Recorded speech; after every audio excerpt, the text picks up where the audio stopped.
Hello bachcho, let us read this question. The question says each question in this section has 4 choices A, B, C, D, out of which only one is correct. Mark your choice as follows. तो statement वाले question में जिस तरह के options होते हैं उस तरह के 4 ऑप्शन गिवन है गाइस, और हमें इनमें से करेक्ट चूज करना है। तो आइए सबसे पहले देखते हैं कि पहला स्टेटमेंट क्या है। Angle between the lines represented by 3x square plus 10xy plus 3y square minus 2x plus 2y minus 1 equal to 0 and 3x square plus 10xy plus 3y square minus 11x plus 7y minus 20 equal to 0 is same।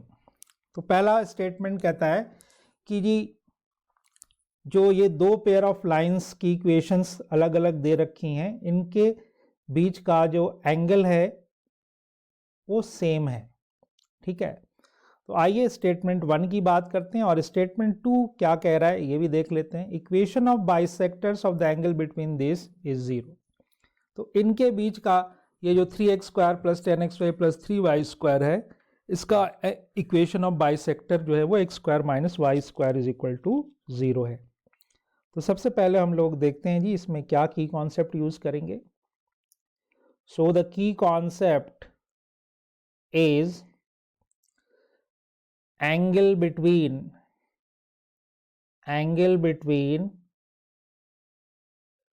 pair of straight lines and equation of bisectors, right. तो सबसे पहले हम statement 1 की बात करते हैं। Statement 1 में guys क्या कहा गया है कि हमारे पास दो पेयर ऑफ लाइंस की इक्वेशंस हैं अलग अलग। मान लीजिए ये P1 है, दूसरी P2 है। तो क्या है P1? 3x square plus 10xy plus 3y square minus 2x plus 2y minus 1 equal to 0, and the second is 3x square plus 10xy plus 3y square minus 11x plus 7y minus 20 equal to 0। तो ये एक pair of line को represent कर रहा है और ये एक दूसरे पेयर ऑफ लाइन को रिप्रेजेंट कर रहा है। तो हमें बताना है कि पहला P1 जो पेयर ऑफ लाइंस के बीच एंगल जो लाइंस है उनके बीच एंगल, और जो दूसरा P2 इक्वेशन हमने लिया है इनके पेयर ऑफ लाइंस के बीच का एंगल क्या है, वो सेम है। तो अगर मान लीजिए मैं इसको θ1 θ2 कह दूं तो θ1 और θ2 इक्वल होना चाहिए। ठीक, तो सबसे पहले हम general equation pair of straight line की अगर देखें, x square plus 2hxy plus by square plus 2gx plus 2fy plus c equal to 0। और इन दोनों पेयर ऑफ लाइंस के बीच का एंगल अगर थीटा है तो tan थीटा गाइस क्या होता है, 2 into under root h square minus a b upon a plus b, right. Acute angle लेते हैं तो मॉड वगैरह ले लेते हैं। तो इसी तरह से हम tan θ1 और tan θ2 निकाल कर देखते हैं। तो आइए हम लोग tan θ1 निकालते हैं और tan θ2 निकालते हैं। तो first of all tan θ1 this is equal to 2 into under root h की वैल्यू कितनी है गाइज, यहाँ देखिए 2h है, कंपेयर कर लीजिए, h आएगा 5। So this is 5 square minus a और b क्या है 3, तो 3 इंटू 3 अपॉन 3 प्लस 3। तो ऑब्वियसली ये हो जाएगा 2 इंटू और यहाँ 25 माइनस 9 अंडर रूट 16 आएगा, नीचे आ गया जी 6।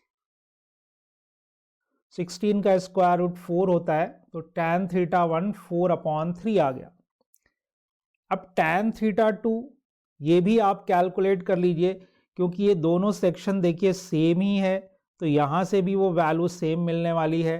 तो tan θ2 भी 4/3 आएगा।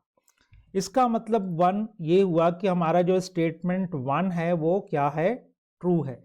सो R statement 1 is correct, right. अब स्टेटमेंट 2 की बात की जाए। स्टेटमेंट 2 कहता है कि अगर एक पेयर ऑफ लाइंस की इक्वेशन है 3x² plus 10xy plus 3y², then what will be the equation of the bisector. तो हमें पता है कि अगर x² plus 2hxy plus by² is equal to 0, ये एक straight line, pair of straight line है, तो इसका इक्वेशन ऑफ बाइसेक्टर क्या होता है, x² minus y² upon a minus b is equal to xy upon h।